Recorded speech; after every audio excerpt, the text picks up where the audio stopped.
Salut les gourmets, je vous amène avec moi à Ibiza. Allez, c'est parti, on y va. Au travers de ce vlog, je veux faire découvrir l'île d'Ibiza vraiment autrement. Je sais que c'est une île qui est associée principalement au monde de la nuit, à la fête, à la techno, à des vacances plutôt festives. Il faut savoir que Doudou et moi, c'est tout ce qu'on déteste. Alors si on t'amène à Ibiza, c'est vraiment pour te faire découvrir l'île d'une autre façon. Comment on en est arrivé à aller passer nos vacances à Ibiza? Il faut savoir que ce n'est pas la première fois qu'on va sur l'île, c'est pour ça qu'on peut te la faire découvrir de cette façon, parce que ma cousine y a vécu pendant une dizaine d'années et elle me disait souvent: Aurélie, il faut que vous veniez visiter l'île d'Ibiza. Et tout le temps on lui disait non, franchement c'est pas notre truc nous Ibiza, parce qu'on avait en tête uniquement ce qu'on nous montre sur les réseaux sociaux ou ce qu'on nous montre à la télé concernant Ibiza. Et puis finalement, un jour, on s'est dit, ok, allez, on va aller voir. Et franchement, quelle belle surprise. Ça a été un coup de cœur. On est retourné plusieurs fois. Et là, ça faisait un petit moment qu'on n'avait pas été. Alors, c'était un plaisir de redécouvrir des spots magnifiques qu'on va te partager. En description, tu auras toutes les adresses où on est passé et tous nos petits conseils pour passer un séjour incroyable. Alors, dès notre arrivée à l'aéroport, on file au point de rendez-vous pour la navette Santoro. Alors, Santoro, c'est la compagnie qu'on utilise pour la location de véhicules. À chaque fois qu'on part dans un pays espagnol, sur une île espagnole, on part toujours avec eux. Ils sont vraiment super. En route, on y va pour San Antonio. On profite d'un beau coucher du soleil au passage. Et nous voici arrivés à notre appart-hôtel Sunside. Alors, je te fais un petit home tour. Juste pour info, cette fois-ci, on va rester tout notre séjour à San Antonio. Il faut savoir que lorsqu'on est à Ibiza, nous, on reste tout notre séjour au même endroit. On n'aime pas changer d'hôtel à chaque fois. L'île n'est pas très grande et vu qu'on est véhiculé, on aura la possibilité de visiter la journée et de rentrer à l'hôtel facilement. Alors, il faut savoir que San Antonio, ce n'est pas la ville qu'on choisit habituellement parce que c'est une ville assez bruyante, très jeune. Il y a pas mal de boîtes de nuit autour, donc du coup beaucoup de monde et c'est assez bruyant. Mais il faut savoir qu'au mois d'août, les hébergements à Ibiza sont très chers. Les billets d'avion, on les a eu pour moins de 300 € pour 2 personnes.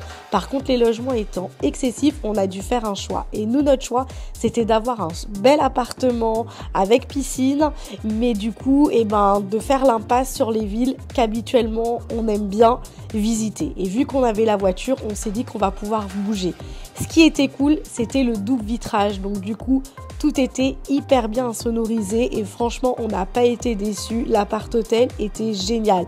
Même si un des week-ends, écoute, on a eu ça dehors. Oui, juste en bas de notre chambre, mais bon, ça a duré qu'un week-end. Donc du coup, à part ça, tout s'est super bien passé et on te conseille cet endroit. Mais je te mets quand même quelques petits conseils en commentaire pour aller dans des villes beaucoup moins bruyantes. Et si tu voyages à une autre période qu'au mois d'août, tu pourras trouver des hébergements de ce type-là dans des villes beaucoup plus calmes et à un prix très raisonnable.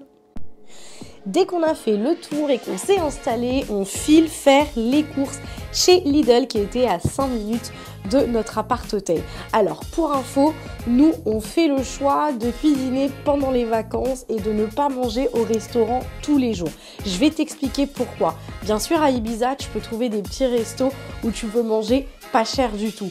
Mais niveau qualité, franchement, c'est pas ouf. Alors nous, on fait le choix d'aller dans de très bons restaurants où on sait qu'on nous servira de produits frais, surtout du poisson. C'est vraiment ce qu'on aime lorsqu'on va là-bas. Donc on fait le choix de ne pas faire tous nos repas au restaurant pour ne pas exploser notre budget.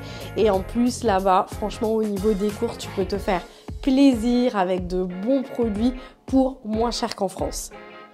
Pour notre première journée, après avoir profité de la piscine, nous voilà en balade dans San Antonio. Franchement, ça a été super sympa de visiter la ville. En plus, il n'y avait pas grand monde dehors. Vu que les gens avaient fait la fête la veille, je pense qu'ils étaient encore en train de dormir. Alors, on a pu se balader tranquillement dans les petites rues et franchement, c'était super sympa. On a fait aussi le front de mer et c'était hyper agréable. C'est vraiment sympa pour se balader. Sur le trajet de l'aller, on avait repéré un petit glacier artisanal. Il fallait absolument qu'on teste. Alors au retour, après l'effort, le réconfort, nous voici sur la place de l'église dans un délicieux petit glacier et on s'est fait plaisir. C'était un délice. Après la pause glace, on s'est dit bon, on va se faire une petite baignade à la plage à San Antonio, mais sincèrement, je te la conseille pas. C'est beau à regarder, mais je trouve que pour s'y baigner, c'est vraiment pas la plage la plus belle. Donc on l'a faite que ce soir-là, on n'est pas resté hyper longtemps. Et après une belle première journée, on est rentré se faire un bon petit dîner et c'est parti pour un apéro 100% espagnol. Et au dodo. Et nous voilà prêts pour la deuxième journée. On prend la voiture et direction Cala d'Albarca. Alors là-bas, ce n'est pas un endroit où on va aller se baigner, mais c'est un endroit où on va aller faire de la randonnée. Alors on te conseille de ne pas y aller trop tard pour ne pas souffrir de la grosse chaleur. Quand tu vas arriver, tu vas voir, il y a une petite place, tu peux garer ta voiture et tu auras le panneau qui indique le sentier. Tu descends et tu vas arriver sur un paysage magnifique. Et surtout, tu vas aller voir ce qui est connu là-bas. C'est un pont en pierre totalement naturel et c'est vraiment magnifique. Je te laisse regarder et admirer.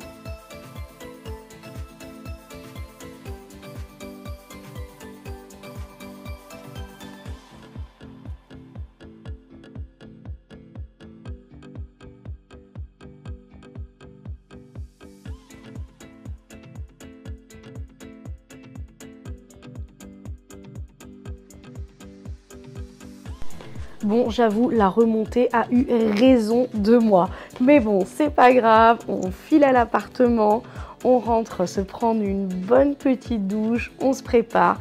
Et nous voilà tout beau pour aller déjeuner à las Puertas del Cielo. Tu vas vite comprendre pourquoi ce resto porte ce nom. Il est placé au bord d'une falaise avec une vue imprenable. C'est vraiment un restaurant excellent qu'on te conseille.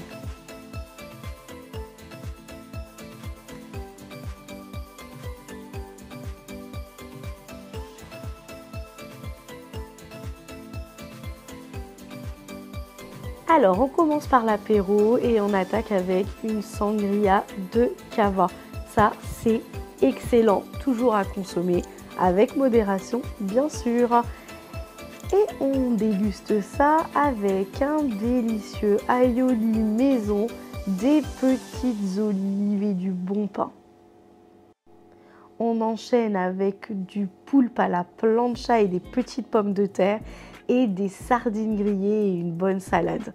Après ça, un tiramisu et pour finir, un café bonbonne. C'est du café avec du lait concentré. Alors, faut pas en prendre tout le temps, mais franchement, c'est un délice. Après avoir passé un bon moment au resto, nous on reprend la route et on décide de terminer la journée à la plage. Et pour ça, direction Cala Saladeta. Alors tu verras en commentaire, je te mets toutes les infos sur l'heure à laquelle il faut arriver parce que c'est une plage qui est vraiment prisée, elle est tellement magnifique. Nous on te conseille d'y aller plutôt en fin de journée parce qu'il y a beaucoup moins de monde, que tu pourras garer ta voiture sur le parking le plus proche de la plage parce que sinon tu devras te garer au premier parking tout en haut et tu vas devoir beaucoup marcher. Tu vas voir, c'est ce qui nous est arrivé la dernière journée. Alors tu vas arriver sur un petit sentier, tu vas arriver sur une première plage, mais tu continues un peu parce que la deuxième plage, elle est vraiment magnifique. Cette crique vraiment nous a régalé. Après avoir profité de cette eau douce, nous voici de retour à la maison avec un bon petit repas. Et nous voici au jour 3. Alors, vous avez vu, hier, on a fait beaucoup de choses. Alors aujourd'hui, on prend la route, mais pour beaucoup moins loin. On décide de rester vers San Antonio et on a vu qu'il y avait un aquarium naturel à Cap-Blanc et on décide d'y aller faire un tour. C'était vraiment pas loin. Alors, tu vas arriver sur un petit sentier qui va donner sur un petit bar-restaurant vraiment super sympa. Et là, directement au bar, et ben, t'achètes ton entrée pour l'aquarium naturel. Il faut savoir que moi, les aquariums, les zoos, ces trucs comme ça, j'aime pas du tout. Mais vu que là, c'était une grotte naturelle où les poissons sont là d'eux-mêmes donc, et que tout est vraiment très bien occupé et entretenu, on décide d'y aller faire un tour. Et franchement, on s'est régalé, c'était super sympa.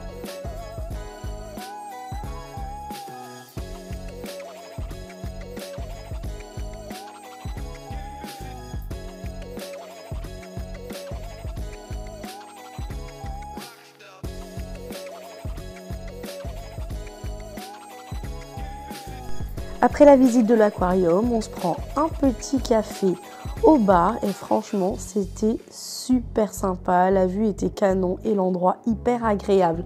Et puis ensuite, pour finir la journée, on va faire notre petite baignade du soir à Calabassa. C'était vraiment super sympa. Encore une fois, on y va en fin de journée parce qu'on trouve qu'il y a beaucoup moins de monde, il fait beaucoup moins chaud et c'est toujours agréable d'aller voir le coucher du soleil. Et voilà pour cette troisième journée. Nous voilà prêts à attaquer notre quatrième journée et aujourd'hui direction Santa Gertrudis, une des villes qu'on préfère. Alors avant ça, sur la route, on s'arrête à Saint-Raphaël parce qu'on voulait absolument aller voir ce petit village. Franchement, on n'était pas déçus, c'est super mignon. On arrive sur la place de l'église, elle est trop belle et tu auras une vue imprenable sur la capitale et Ibiza. C'était vraiment sympa comme balade. On reprend la route et nous voici à Santa Gertrudis. Comme je te disais, c'est une des petites villes que je préfère. Je trouve qu'elle est super mignonne et surtout on y va pour manger au Bar Costa. Le Bar Costa, c'est un bar spécialisé dans tout ce qui est charcuterie espagnole et franchement, c'est super bon. On se fait plaisir, on prend un peu de tout avec du fromage, d'une panne con tomate. On termine par une petite balade dans la ville, tu vas voir, pour faire du shopping, c'est vraiment sympa et surtout pour la déco, il y a des choses trop mignonnes. Et puis on termine notre balade par notre petit glacier favori. Pareil, je te mets tout en commentaire, la référence de ce petit glacier. Et on ne s'arrête pas là, on reprend la route. Et on décide de terminer la journée à Portinach. Portinach, c'est vraiment magnifique. La petite crique est incroyable. Et là, on s'arrête dans un petit café, on se pose. Ensuite, on se fait une longue baignade, on profite. L'eau est super bonne. On y reste suffisamment longtemps pour voir ce magnifique coucher du soleil. Et puis finalement, on n'a pas envie de rentrer tout de suite. Alors on s'arrête dans un petit restaurant sur la plage et on va manger une excellente paella. Et pour notre cinquième journée, regarde, on fait un peu les malins là, mais en vrai, on était claqués. On avait tellement bougé la veille, donc du coup le matin, on est resté vraiment se reposer. Puis on est sorti un peu tard dans la journée, on décide d'aller se balader sur la côte en voiture et puis de terminer la journée comme d'habitude à une petite plage super sympa.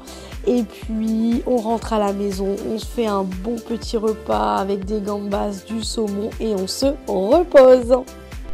Nouvelle journée, on est au taquet, on décide de se faire une belle journée à la plage. Alors pour ça, on prend la route, en route on profite pour faire quelques petites pauses pour admirer de magnifiques points de vue et profiter de cette nature incroyable.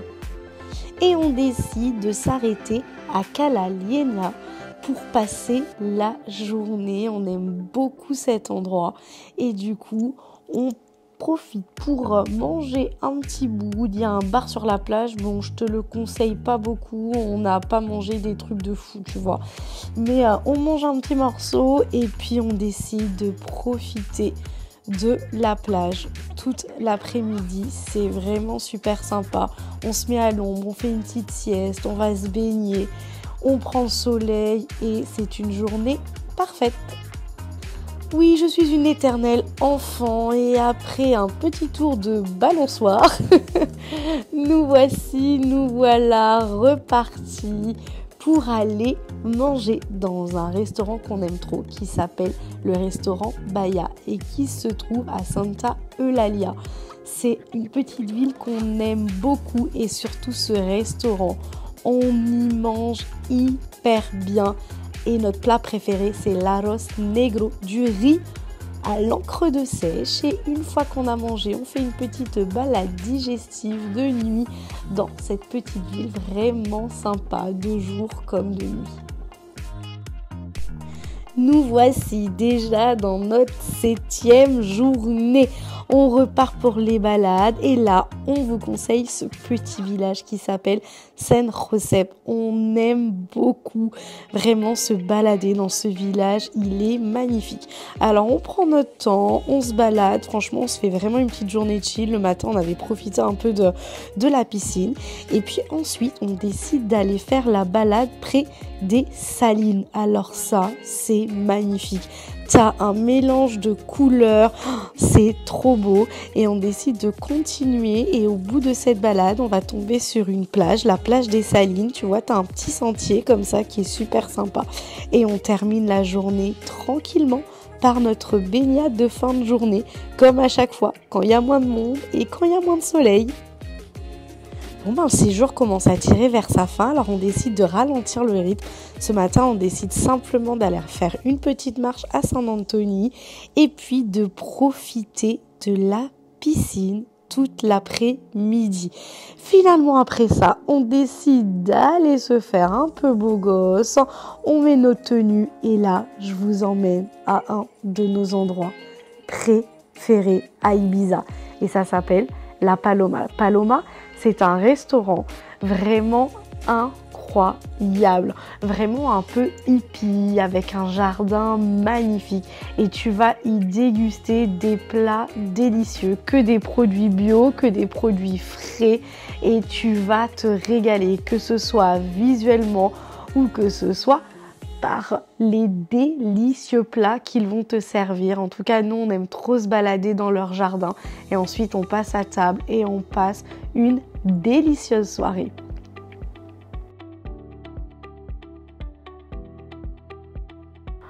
On a vraiment été bénis parce que regarde ça, dès qu'on rentre à l'hôtel, il va commencer à se mettre à pleuvoir et des orages et des éclairs. C'était vraiment impressionnant. Et voilà, c'est déjà notre dernière journée. Après avoir rendu notre petit appartement, on décide d'aller passer une journée dans le spot qu'on avait préféré pour se baigner. C'était la première plage qu'on avait faite, Cala Saladeta. On vient passer la journée là-bas, on se prend un petit pique-nique sur la route et on passe une journée formidable à se baigner, à profiter du soleil. Et puis c'est déjà l'heure de rentrer, de rendre la voiture et de prendre notre petit vol. J'espère que ce vlog t'aura donné l'envie d'aller visiter cette île magnifique. En tout cas, nous, on y a passé un séjour incroyable. Si tu as des questions, n'hésite pas à le mettre en commentaire ou à m'envoyer un DM sur Instagram. Je me ferai un plaisir de te répondre. Salut, salut les gourmets et à la prochaine balade, je te ramène très bientôt en voyage.